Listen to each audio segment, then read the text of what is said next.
Assalamualaikum warahmatullahi wabarakatuh. Sebagai seorang perawat, kita seringkali menerima pasien dan keluarga pasien yang mengalami kehilangan dan berduka. Entah itu kehilangan keluarga atau kehilangan anggota tubuh. Sebagai seorang perawat, kita mampu mendampingi, memberikan support dan pendampingan pada keluarga dan pasien yang mengalami proses kehilangan.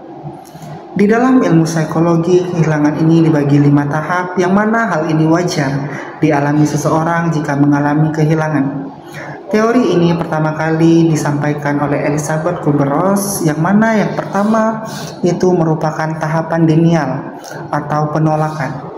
Pada tahap ini, orang yang mengalami proses kehilangan tidak percaya atas apa yang telah terjadi atau dialami oleh dirinya. Yang kedua, anger atau kemarahan. Pada tahap ini, seringkali keluarga atau pasien mengalami emosi yang berlebihan. Yang ketiga, itu adalah tahapan bargaining atau tawar-menawar. Pada tahap ini, keluarga atau pasien sudah mulai menerima apa yang sudah terjadi. Dan tahap keempat, depression atau depresi. Pada tahap ini, pasien dan keluarga mengalami kesedihan yang cukup lama sehingga perawat harus mendampingi dan memberikan dukungan yang positif pada keluarga dan pasien, sehingga bisa melalui atau mencapai tahapan yang kelima, yaitu acceptance atau penerimaan. Teman-teman dan pemirsa, kita akan menyaksikan roleplay bagaimana mendampingi keluarga pasien yang sedang mengalami fase berduka akibat kehilangan. Selamat menyaksikan.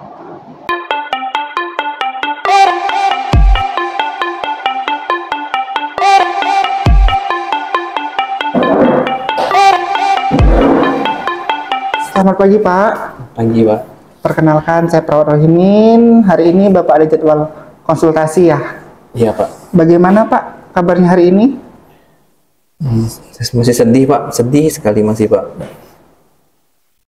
Bapak boleh ceritakan kenapa Bapak merasa bersedih? Saya siap untuk mendengarkan Bapak. Saya sedih, Pak. Istri saya meninggal sebulan yang lalu, Pak. Rasanya saya masih tidak percaya kalau istri saya sudah tidak ada, Pak. Jadi istri Bapak sudah meninggal sejak 1 bulan yang lalu ya? Iya, Pak. Namun masih merasa bersedih. Saya sebagai perawat, saya turut berduka cita ya, Pak. Pak Zul ya tadi namanya ya? Iya, Pak. Terima kasih, Pak. Wajar jika Bapak merasa sedih, kehilangan orang yang Bapak cintai itu memang berat. Boleh diceritakan bagaimana kejadiannya istri Bapak meninggal? Waktu itu sore, Pak. Istri saya tiba-tiba memang punya riwayat jantung, Pak. Tiba-tiba serangan jantung di rumah, Pak. Dan tidak tertolong lagi, Pak. Saya bawa ke rumah sakit. Vonis meninggal, Pak. Di IGD tidak sempat tertolong lagi. Mungkin karena saya lambat bawanya, Pak.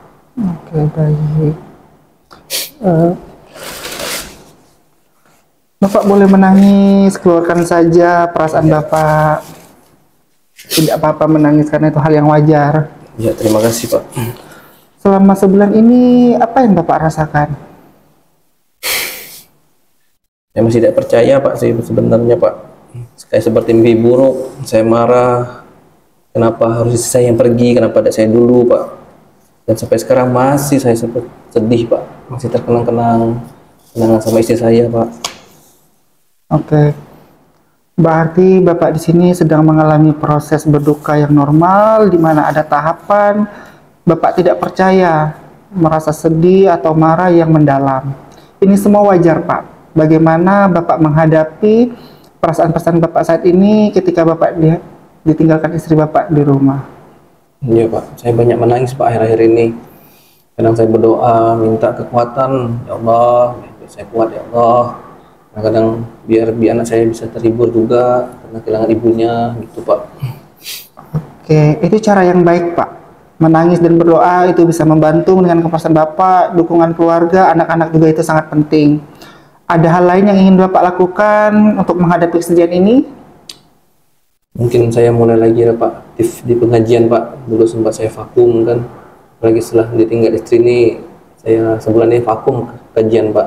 Mungkin saya akan mulai lagi mendekat diri, Pak, dengan orang-orang sama Tuhan Pak, biar lebih bisa terhibur mungkin. Oke, berarti selama almarhum masih ada, Bapak sama almarhum itu sering ke pengajian, kajian bersama ya? Iya Pak. Oke. Saya akan membantu merencanakan kegiatan Bapak kembali. Jika tidak keberatan, kita akan bertemu 3 hari lagi atau 2 hari lagi di tempat dan di jam yang sama. Bagaimana, Bapak setuju? Ya, saya setuju Pak. Ini sangat membantu sekali Pak. Baik, semoga pertemuan kita kali ini membuat Bapak lebih tenang, pikiran Bapak lebih fokus, Bapak bisa berpikir ke arah yang positif, dan kegiatan-kegiatan yang kita rencanakan dapat dilaksanakan dengan baik.